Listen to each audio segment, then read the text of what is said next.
1장 14절부터 17절까지입니다.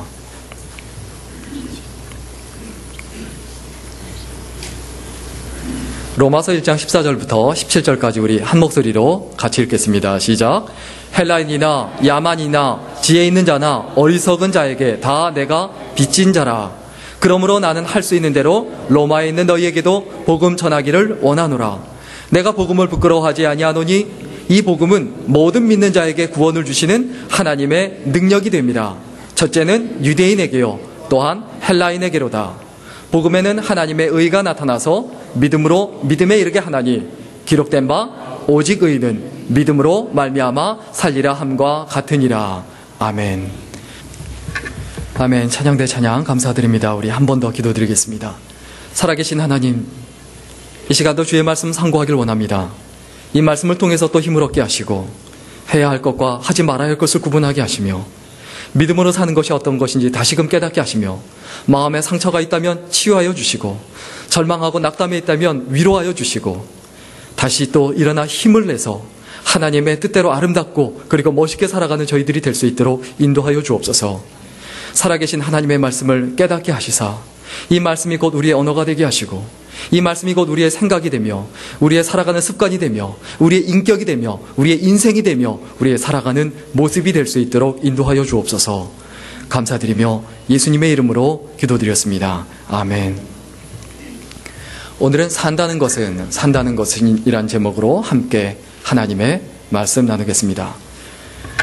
어려운 가운데서도 어떤 부부가 굉장히 씩씩하게 잘 살아가는 부부가 있었습니다.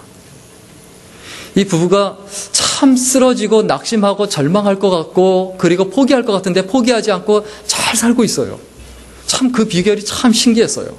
그래서 그 친구들이 그 남편한테 먼저 물어봤습니다. 야, 너 어떻게 그렇게 그 힘든 가운데서 그걸 이기고 잘 극복하고 살아가냐? 라고 했더니 그 비결이 자기 지갑에 있대요. 뭔가 했더니 지갑에서 딱 꺼내요. 꺼내는 걸 보니까 자기 아내 사진이에요. 그래서 아내 사진을 보면 야, 감동이다. 진짜 멋있다. 너 멋있는 남편이다. 이렇게 하는데 멋있긴 뭐가 멋있어. 내가 이 사진을 보면서 무슨 생각 하는지 알아? 내가 이 여자하고도 사는데 내가 무슨 일들 감당 못하겠어. 이런다는 거예요.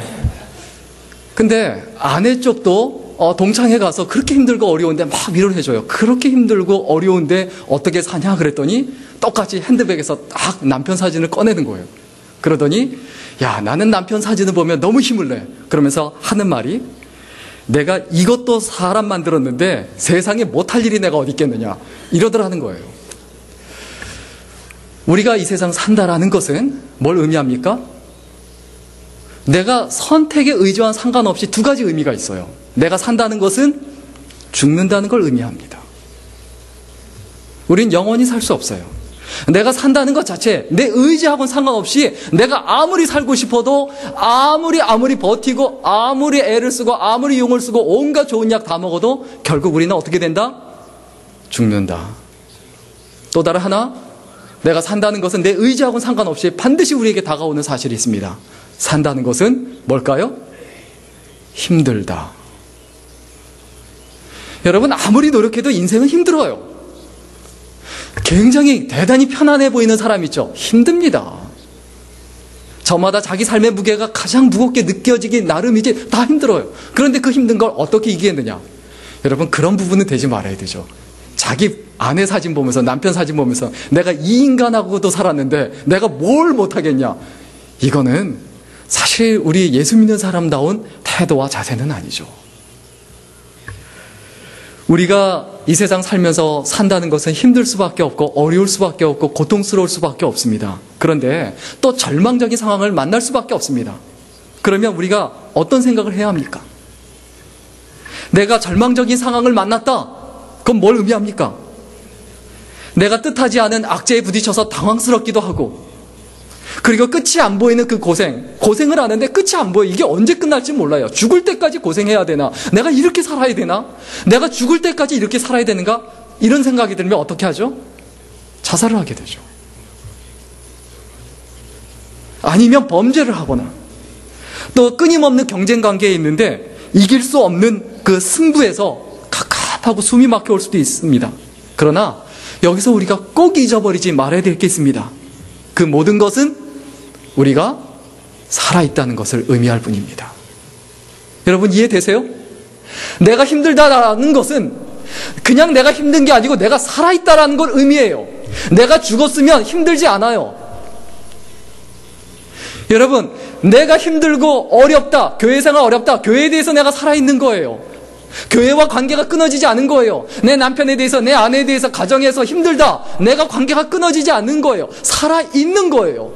여러분, 살아있는 것에 감사하시기를 주의 이름으로 간절히 축원합니다. 내가 아무리 힘들어도 죽은 것보다, 존재하지 않았던 것보다 살아있는 것이 은혜고 그게 복이고 그게 훨씬 낫습니다. 내가 답답하다. 뭘 의미합니까? 답답한 건 견뎌야 되는 거예요. 답답한 건 피할 수가 없는 거예요. 또 내가 넘어졌다. 뭘 의미합니까? 넘어지면 뭘 의미합니까? 그럼요. 일어나면 되는 거예요. 넘어졌으니까 일어나야지. 내가 막막하다. 뭘 의미합니까? 그럼 내가 더 노력을 해야 되겠구나. 우리의 마음속에, 우리의 삶 속에 절대 잊지 않았으면 좋겠습니다. 절망은 희망의 또 다른 이름입니다. 동전에 앞면이 있고 동전에 뒷면이 있듯이 살 때가 있으면 죽을 때가 있고 만날 때가 있으면 헤어질 때가 있듯이 절망이 있으면 뭐가 있다? 희망이 있다. 항상 반드시 같이 옵니다. 앞이 있으면 뒤가 있는 거예요. 절망이 끝이라고 생각하지 마세요. 그것은 새로운 시작입니다. 그것이 진짜 우리가 가져야 될 희망이다라는 것을 잊어버리지 말아야 되죠. 내가 뛰지 못하면 어떻게 하면 되죠? 걸으면 돼요. 걷지 못하면 어떻게 하면 되죠? 기면 돼요. 기지도 못하면 어떻게 하면 되죠? 죄송합니다. 휠체어 타면 되고. 우리가 살아가는 인생에서 내가 최고가 되지 못하면 그냥 최선을 다하면 됩니다. 최고가 되어야지만이 인생이 의미가 있는 것은 아니에요. 그냥 내가 최선을 다했다. 열심히 다했다. 게으르지 않았다. 그럼 되는 겁니다. 우리를 힘들게 하는 건 뭘까요? 우리를 힘들게 하는 건 뭘까요? 남이 아니에요. 자기 자신이에요. 내가 포기 못해서 그래요. 내가 요구하는 게 많아서 그래요. 내가 원하는 게 많아서 그래요. 그냥 내려놔 보세요. 힘들지 않습니다. 내가 10만 불 있는데 20만 불 갖지 못해서 그냥 막 바둥바둥 거리는 거예요. 그런데 크레딧 카드 빚이 잔뜩 쌓여 있는 분은 내가 빚만 없었으면 좋겠다. 그러다 빚 갚으면 또 어떤 생각합니까? 10만 불만 있으면 좋겠다. 10만 불 있어 보세요. 20만 불 있으면 좋겠다. 반드시 그럴 겁니다. 우리의 인생은 너무너무 중요합니다. 한 번밖에 없기 때문입니다. 그런데 우리가 먹는 음식은 굉장히 중요하죠. 그죠? 우리가 먹는 음식이 중요합니다. 이건 뭘 의미합니까? 내가 먹는 음식이 중요하다라는 것은 내가 배가 고프다고 해서 아무 음식이나 먹으면 안 된다라는 거예요. 그죠? 먹는 양도 조절해야 되고 아무 음식이나 먹으면 안 돼요. 맛있다고 계속 먹으면 어떻게 됩니까? 잘 모르세요? 아시면서 다 경험 있으시면서 모르시는 척 하시고 맛있다고 계속 먹으면 안 돼요. 마찬가지입니다. 우리의 인생이 중요하다는 것은 뭘 의미합니까? 내가 힘들다고 해서 아무렇게나 내키는 대로 살면 안 된다라는 것을 의미합니다. 인생이 힘들다고 아무렇게나 살면 안 돼요. 아무렇게나 산다는 게 뭡니까? 아무렇게나 사는 분들의 그 특징이 있어요. 그 삶의 방향의 특징이 있어요. 하나는 뭐냐면 감정에 따라 살아가요. 자기가 기분 좋으면 다 좋고 자기가 기분 나쁘면 다 나쁜 거예요.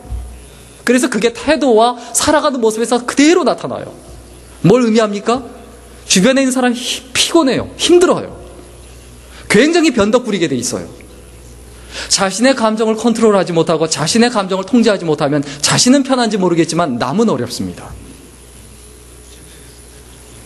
그리고 아무렇게나 사는 분들의 그 삶의 방향이 있습니다. 무엇을 따라가느냐? 하나는 감정을 따라간다고 해서 또 다른 하나는 욕심을 따라가요. 이익을 따라가요. 필요를 따라가요.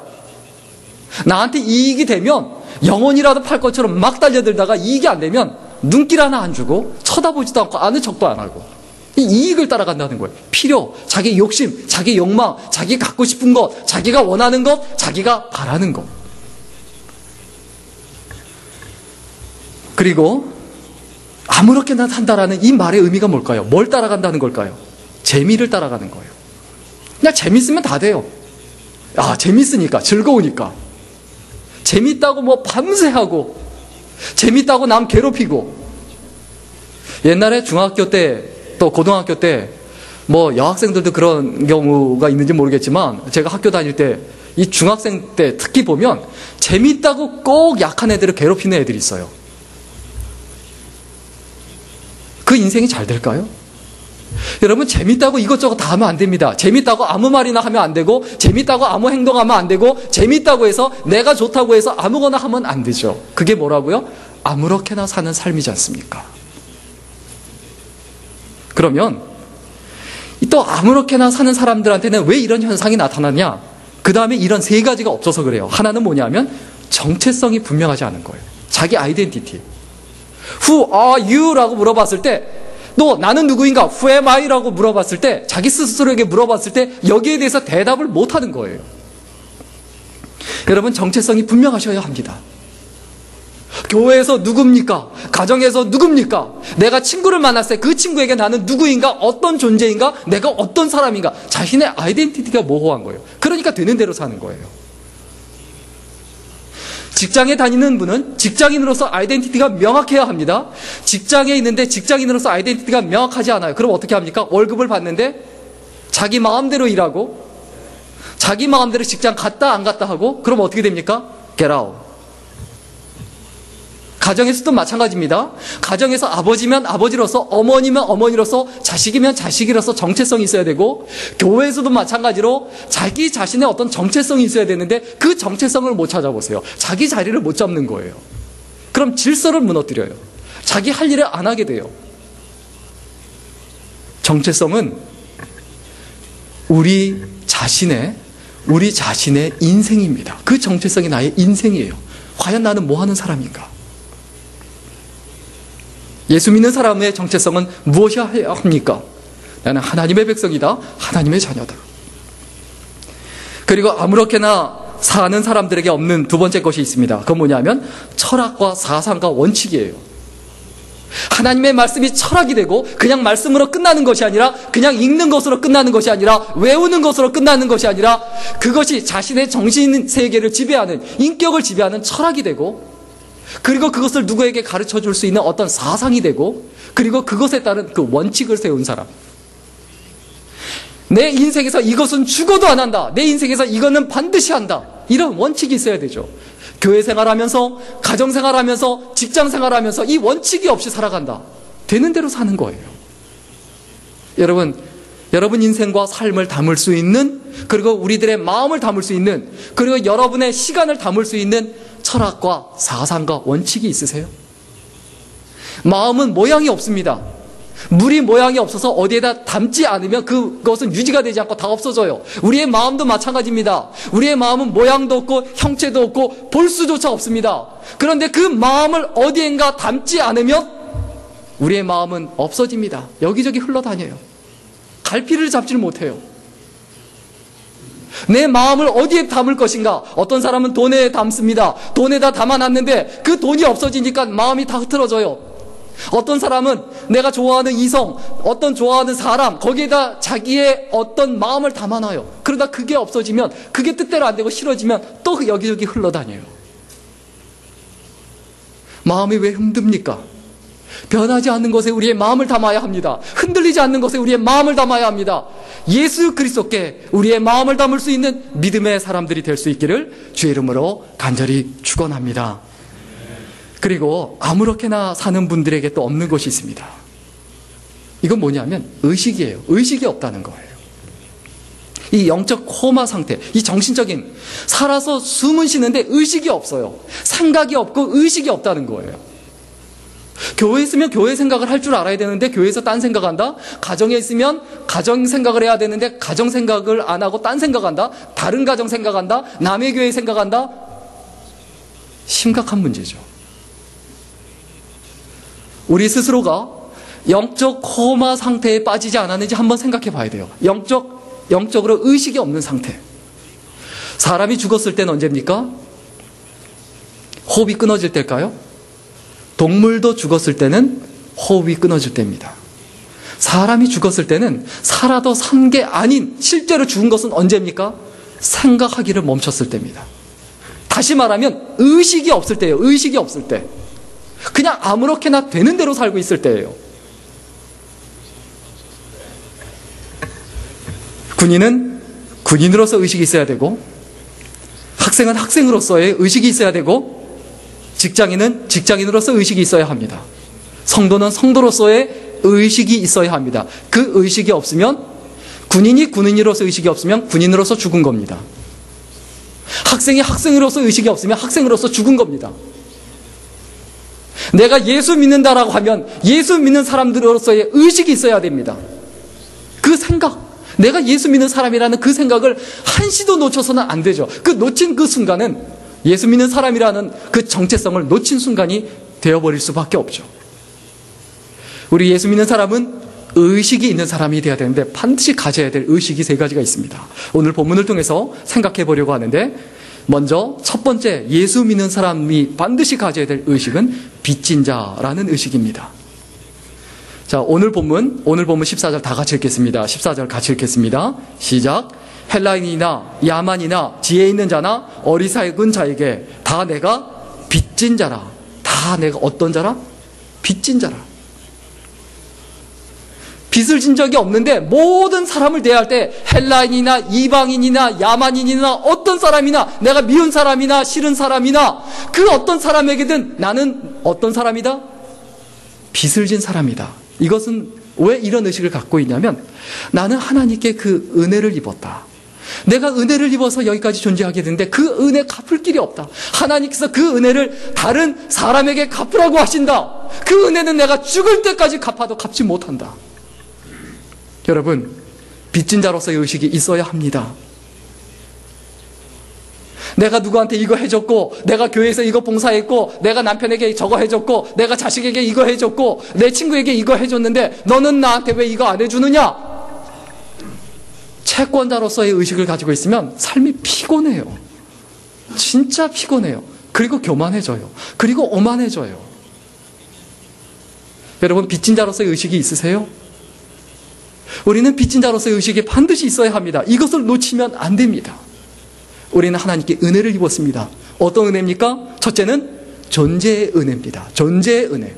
내가 생명을 얻었어요. 내가 여기 존재하게 됐어요. 이건 내가 한 게 아무것도 없어요. 할 수 있는 것도 없어요. 그냥 하나님의 은혜로 존재하게 됐고, 하나님의 은혜로 구원받았고, 하나님의 은혜로 예수 믿는 사람이 되었고, 하나님의 은혜로 이 땅에 살아가게 됐습니다. 내가 존재하는 것 자체가 은혜다.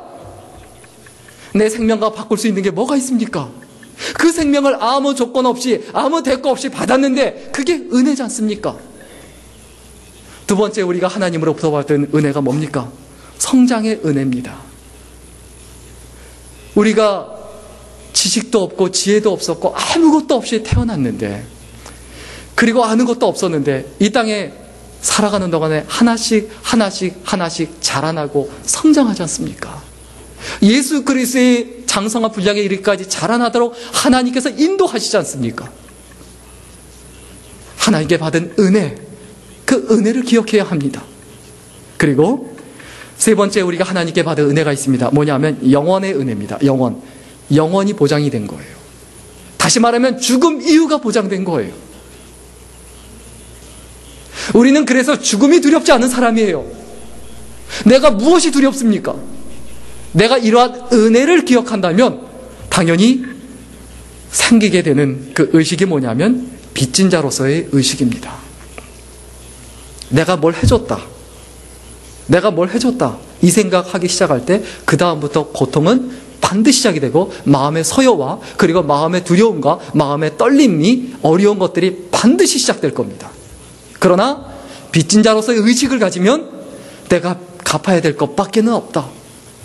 이 생각을 갖기 시작하면 모든 것이 평안해져요. 알버트 아인슈타인이 이런 말을 했습니다. 인생을 사는 방법은 2가지가 있다. 하나는 아무 기적도 없는 것처럼 사는 것이요, 다른 하나는 모든 일이 기적인 것처럼 사는 것이다. 이 말의 의미 이해되세요? 야, 내가 어떻게 여기에 태어나게 됐지? 내가 어떻게 결혼을 하게 됐지? 내가 어떻게 이 사람을 만났지? 이 모든 것 다 기적이다. 이 모든 것 다 하나님의 은혜다. 내가 어떻게 우리 교회를 만나게 됐지? 내가 어떻게 우리 성도들끼리, 우리 친구들끼리 만나게 됐지? 야, 기적이다. 이렇게 생각하면 다 은혜가 되는데, 그렇게 생각하지 않으면 어떻게 됩니까? 어떻게 됩니까? 내 인생과 내 삶에 기적은 없다, 내 인생과 삶에 은혜는 없다라고 생각하면 삶이 점점 피폐해져요. 삶이 점점 가난해져요. 삶이 점점 어려워져요. 은혜를 받는 것보다 그 은혜를 지키는 것이 훨씬 중요합니다. 은혜를 지키면 내 삶이 풍성해지지만 내가 받은 바 은혜, 내게 받은 은혜가 절대 부족한 사람은 없습니다. 하나님께로부터 받은 은혜가 부족한 사람은 아무도 없어요. 하나님께서 항상 우리에게 말씀하세요. 내 은혜가 내게 족하다. 내 은혜가 내게 족하다. 그런데 우리는 그것을 지키지 못하기 때문에 다 그 은혜를 잃어버리고 내가 받은 바 은혜가 없다라고 착각하고 살아가는 겁니다. 브랜든이라는 그 미국의 한 청년이 있었습니다. 이 청년이 가난한 청년인데 정말 사업이 하고 싶었어요. 그래서 아이디어 하나만 가지고 여기저기 찾아다니면서 나한테 투자를 해달라고 하는데 돌아다니다 아무도 자기한테 투자를 하지 않고 도와주질 않는 거예요. 그래서 거의 포기할 쯤 됐는데 찾아갔던 분 중에 한 사업가 중에 스카펫이라는 사업가가 있었습니다. 부자인 아주 사업을 크게 하는 사업가가 있었는데 그 사업가가 갑자기 다시 찾아왔어요. 그래서 갑자기 어떻게 다시 오셨습니까? 라고 했더니 내가 자네의 아이디어를 보니까 굉장히 아주 전도 유망하고 또 잘 될 것 같으니까 내가 투자를 하겠다. 그리고 이걸 다 자네한테 투자하는데 나한테 갚을 생각하지 않아도 된다. 잘 되면 갚고 잘 안 되면 갚지 마라. 그래서 그 요구했던 것을, 그리고 요청했던 것을 그렇게 투자를 해줬대요. 그런데 사업이 무지하게 잘 됐어요. 근데 투자를 해줬던 스카펙이라는 이 분이 그냥 완전 쫄딱 망한 거예요. 그래서 오히려 빚을 100만 불을 진 거예요. 그 100만 불의 액수가 뭐냐면 100만 불 액수가 굉장히 적은 돈은 아니죠. 아무것도 없는 사람한테 100만 불 빚이 있다. 부자였는데. 근데 이 브랜든이라는 그 청년 사업가가 찾아와서 그 100만 불을 갚아줬어요. 근데 처음에 빌렸던 돈은 얼마냐면 10만 불이었어요. 근데 10만 불을 이미 갚았어요. 근데 스카펙이 묻습니다. 당신 네가 나한테 10만 불을 갚았다. 그런데 이 100만 불을 왜 또 나한테 또 주느냐라고 하니까 빚은 갚았지만 은혜는 갚지 못했습니다라고 하더라는 거예요. 여러분, 어떤 사람이 잘 되고 형통합니까? 은혜를 아는 사람이에요.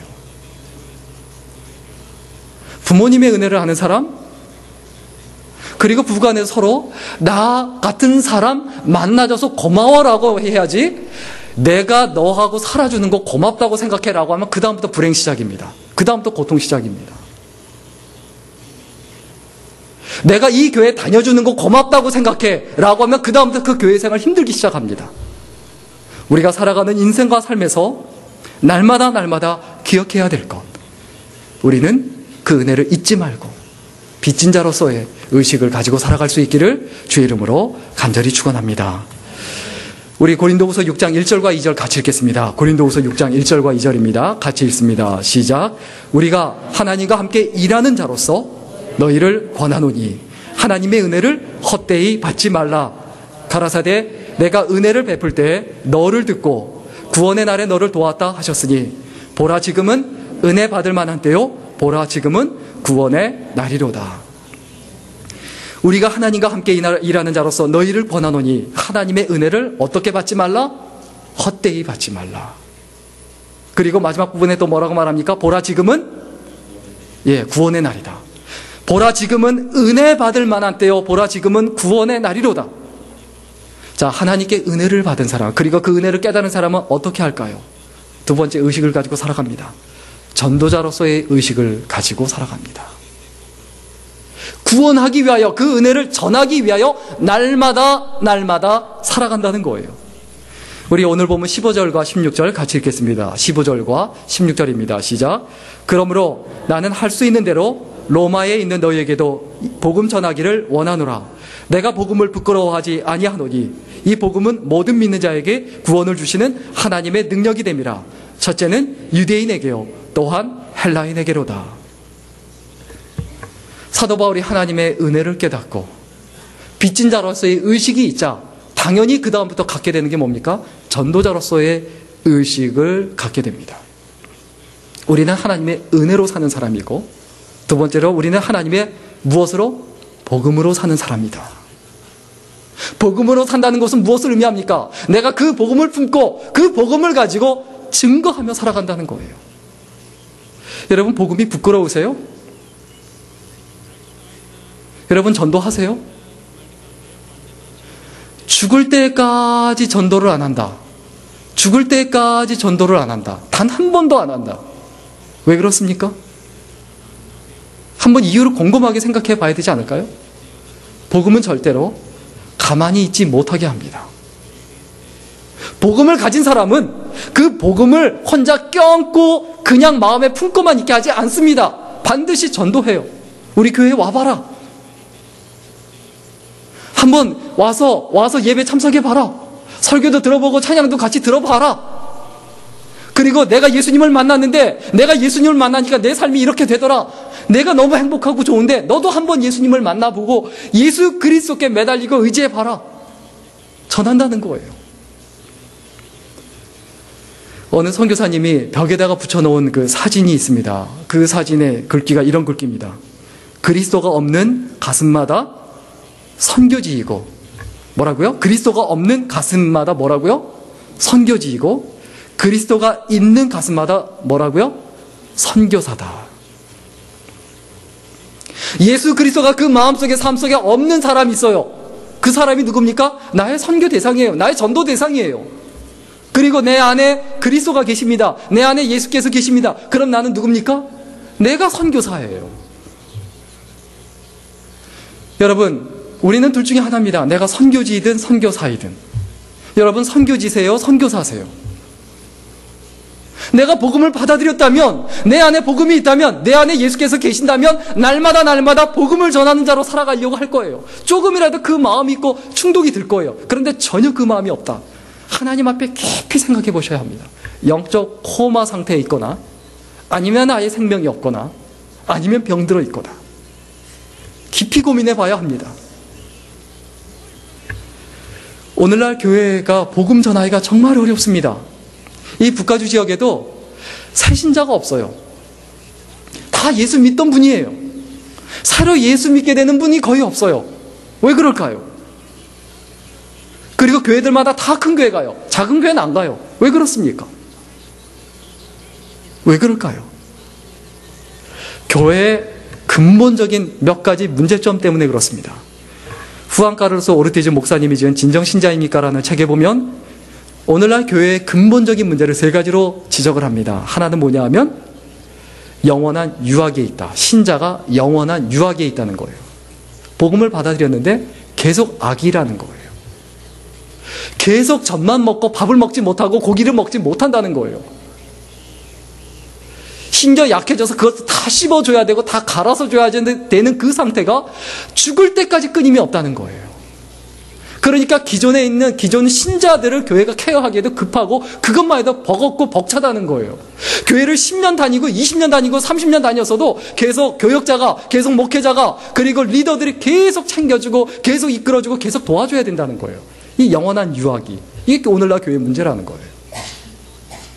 또 두 번째, 오늘날 교회의 문제를 뭐라고 말하냐면 잘못된 배치라고 이렇게 표현합니다. 아주 은사가 있고 달란트가 있어요. 그리고 열심도 있어요. 그런데 적재적소에 그 달란트를 발휘할 수 있도록 해줘야 되는데 사람한테 다 사역을 맞춰야 되는데 교회 사역에다가 사람을 껴맞추는 거예요. 사람 없으니까 그냥 하십시오. 그런데 교회는 그러면 안 돼요. 교회의 모든 것은 자원함으로 해야 합니다. 원치 않으면 억지로 하게 하지 말아야 돼요. 저도 한 번은 얘기하고 두 번은 얘기 안 해요. 왜 그렇습니까? 강요가 되니까. 교회의 모든 것은 자원하는 마음으로 하나님 앞에 해야 되지, 억지로 그냥 협박하고 강요하다시피 해서 억지로 그렇게 분위기 몰아서 한다. 하나님께서 기뻐하시지 않고요. 그거 오래가지도 않습니다. 그러면 어떻게 합니까? 일을 할 사람이 있으면 그 사람에 맞춰서 사역을 만들어야 되는데 교회가 계속 반대로 간다는 거예요. 여러분, 사람이 중요합니까? 사역이 중요합니까? 같은 사자라고 똑같습니까? 사람이 중요합니까? 사역이 중요합니까? 저는 지금도 생각합니다. 할 사람 없으면 그거 없앱니다. 할 사람이 없는데 그거 어떻게 합니까? 그 다음에 오늘날 교회의 세 번째 문제를 뭐라고 이야기하냐면 연합의 결핍이라고 합니다. 하나가 되질 못한다는 거예요. 나하고 동일해지고 똑같아지라고 강요는 해요. 그런데 하나가 되지 못해요. 그거는 하나가 되는 게 아니에요. 획일화를 요구하는 거예요. 나하고 동일해져라. 사람마다 생각이 다르고 믿음이 다르고 뜻이 다르고 잘하는 게 다르고 그리고 또한 추구하는 게 다 다릅니다. 그러면 이 연합하려면 어떻게 됩니까? 상대방을 있는 그대로 인정해 줘야 합니다. 믿음이 연약하면 연약한 대로, 그리고 성실하면 성실한 대로, 그것도 성실함이 모자라면 모자란 대로 그대로 서로를 먼저 인정해 줘야 돼요. 그럴 때 뭐가 시작이 됩니까? 서로 다가갈 수 있게 돼요. 인정 안 하면 다가가지를 못합니다. 서로가 서로를 인정하는 것 지혜입니다. 우리는 어떤 존재가 되느냐? 연합하는 존재가 돼야 돼요. 연합하는 존재. 사도 바울은 자기 자신을 항상 이렇게 소개합니다. 항상 편지를 쓸 때 계속 옥중서신이나 그리고 서신서에, 바울 서신에 보면 자기 자신을 소개할 때 자기 자신을 사도다, 그리고 예수 그리스도의 종이다, 이렇게 소개를 합니다. 우리 로마서 1장 1절 같이 한번 읽겠습니다. 로마서 1장 1절입니다. 같이 읽겠습니다. 시작. 예수 그리스도의 종 바울은 사도로 부르심을 받아 하나님의 복음을 위하여 택정함을 입었으니. 누구의 종 바울은? 예수 그리스도의 종 바울은 무엇으로 부름받았다? 사도로 부름받았다. 그리고 고린도전서 1장 1절 같이 읽겠습니다. 시작. 하나님의 뜻을 따라 그리스도 예수의 사도로 부르심을 입은 바울과 및 형제 소스네는 누구의 뜻을 따라? 자기 뜻이 아니라 하나님의 뜻을 따라, 사람의 뜻이 아니라 자기 뜻이 아니라 하나님의 뜻을 따라 사도로 부르심을 받은 나와 내 형제 소스네는, 이렇게 말합니다. 그리고 에베소서 1장 1절만 한 군데 더 보겠습니다. 같이 읽습니다. 시작. 하나님의 뜻으로 말미암아 예수 그리스도의 사도된 바울은 에베소에 있는 성도들과 그리스도 예수 안에 신실한 자들에게 편지하노니. 하나님의 뜻으로 말미암아 그리스도 예수의 무엇된 바울은? 사도된 바울은. 사도가 뭡니까? 보냄을 받은 자예요. 복음을 전하는 자예요. 우리가 어떤 의식이 있어야 합니까? 사도로서의 의식이 있고 복음 전하는 자의 의식이 있으면 하나가 되기가 쉬워요. 서로 조화를 이루고 서로를 받아들여주고 인정하게 돼요. 그런데 그 정체성이 모호하면 다른 사람은 나를 위해 다 필요한 사람으로 보게 돼요. 여러분, 내가 교회에 필요한 존재가 돼야 됩니까? 교회가 나한테 필요한 존재가 돼야 합니까? 여러분, 이 부분 정말 깊이 생각하셔야 합니다. 왜 오늘날 교회가 어렵습니까?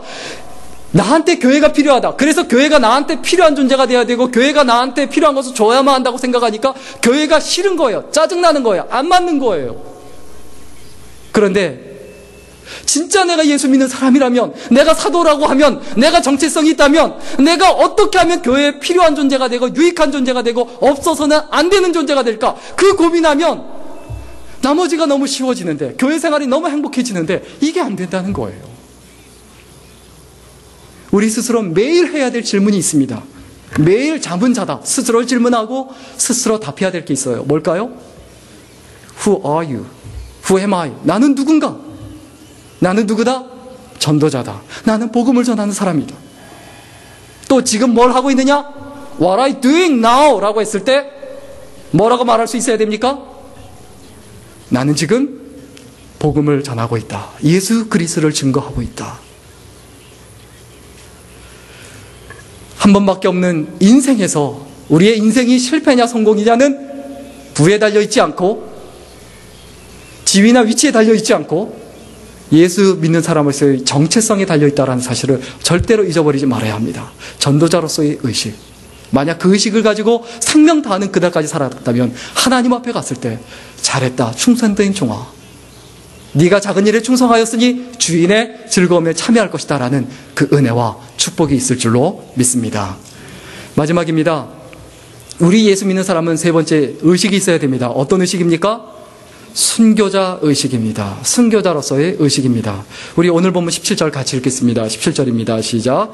복음에는 하나님의 의가 나타나서 믿음으로 믿음에 이르게 하나니 기록된 바 오직 의는 믿음으로 말미암아 살리라 함과 같으니라. 복음에는 뭐가 나타난다고요? 하나님의 의, 옳음이 나타난다는 거예요. 그 의라는 건 뭡니까? 내가 목숨을 걸어도 괜찮은 거예요. 그게 의입니다. 근데 어떤 분은 돈이 의가 됐어요. 돈을 위해서 목숨 걸어요.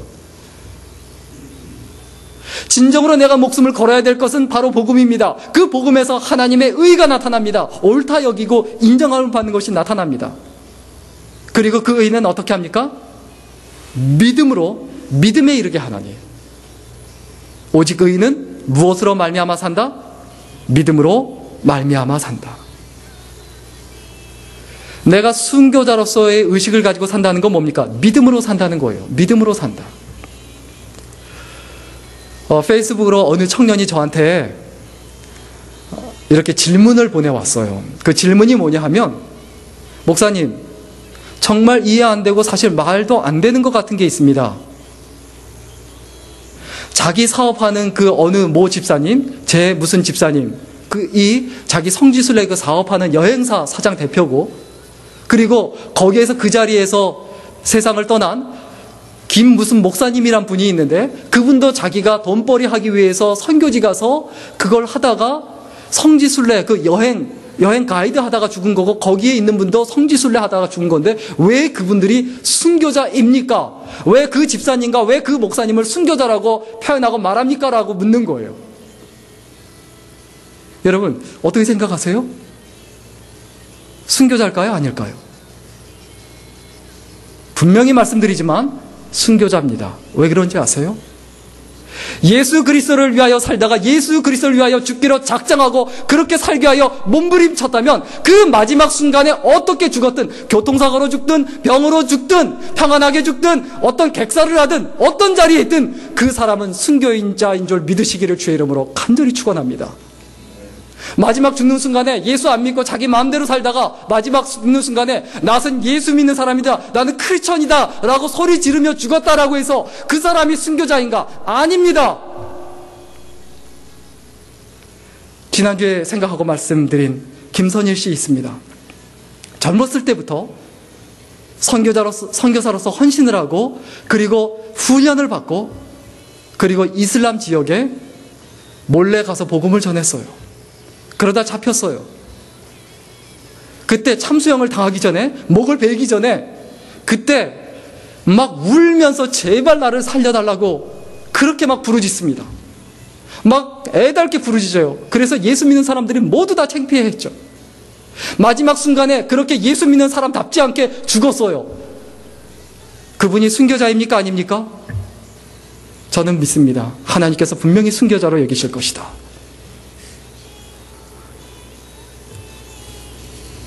우리가 하나님의 백성으로 산다라고 하는 것은 믿음으로 산다라는 것을 의미합니다.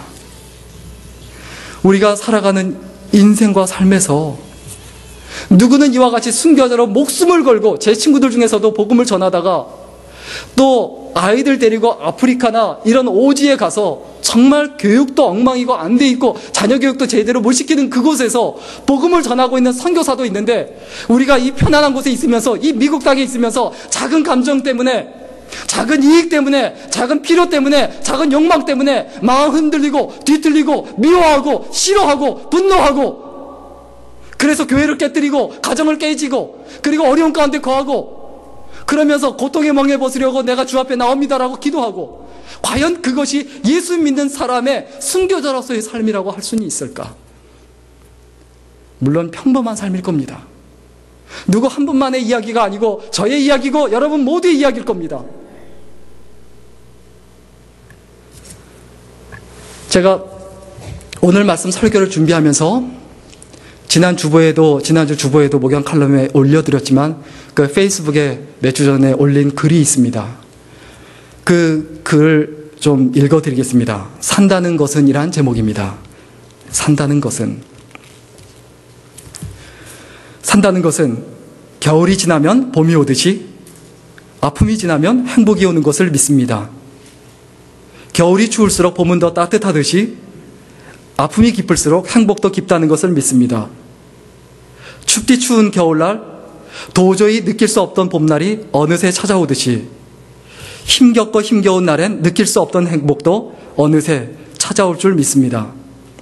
아무리 긴 가뭄도 한 차례 쏟아지는 소낙비로 해결되듯이 아무리 깊은 미움도 깊은 사랑으로 해결될 줄 믿습니다. 만남이 있으면 헤어짐이 있듯이 절망이 찾아오면 희망도 찾아온다는 것을 믿습니다. 어두운 밤이 지나면 밝은 낮이 찾아오듯이 내 인생의 시련이 지나면 한껏 큰 사람이 되어 있을 줄 믿습니다. 산다는 것은 믿는다는 것과 같은 말인 것 같습니다.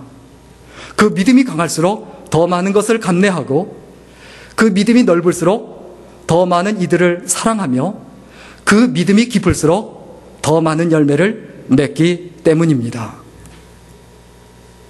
여러분에게 산다는 것은 무엇을 의미하세요? 어떤 것을 의미하세요? 순교자로서의 의식을 가지고 있는 사람은 자신의 감정이나 자신의 욕망이나 자신의 쾌락에 휘둘리지 않습니다. 오늘 말씀 정리하고 마치겠습니다. 우리는 먹구름을 대단히 싫어합니다. 그러나 메마른 대지를 척척하게 적셔주는 것은 흰 구름이 아니라 먹구름입니다. 흰 구름이 보기는 좋을지 모르겠지만 우리에게 가치 있는 것은 먹구름이라는 것을 절대로 잊어버리지 말아야 합니다. 우리는 재미있는 일, 즐거운 일, 평안한 일, 행복한 일을 추구하지만 그러한 흰 구름을 추구하지만 진짜 우리에게 의미 있는 것은 우리의 삶의 어려움과 고통이고 희생이고 그리고 힘든 일이다라는 것을 잊어버리지 말아야 합니다. 우리의 마음속에 가져야 될 마음속에 결심이 있습니다. 주려고 하면 한없이 미안해요. 더 주지 못해서 미안해요. 그런데 받으려고 하면 계속 서운해요. 내가 누군가한테 받으려고 하면 하나님께도 마찬가지고 교회도 마찬가지입니다. 받으려고 하면 계속 서운한 거예요. 이것도 안 채워주고 저것도 안 채워주고. 그런데 주려고 하면 계속 미안한 거예요. 이것도 더 주고 싶은데 못 줬다. 마찬가지입니다. 하나님의 뜻대로 살려고 하면 항상 하나님 앞에 죄송합니다. 하나님 죄송해요. 이것밖에 못합니다. 그러나 그래서 더 충성하고 그래서 더 열심히 합니다. 그러나 내 뜻대로 살려고 하면 계속 섭섭하고 계속 불평입니다. 왜 내 마음속에 계속 불평이 일어납니까? 내 뜻대로 살려고 하기 때문에 그래요. 하나님의 은혜를 잊으면 늘 부족합니다. 그러나 하나님의 은혜를 내가 간직하고 내가 그 하나님의 은혜, 하나님께서 내게 베풀어 주신 그 은혜를 지키면 항상 내 삶이 풍성합니다. 여러분, 산다는 것은 어떤 것입니까?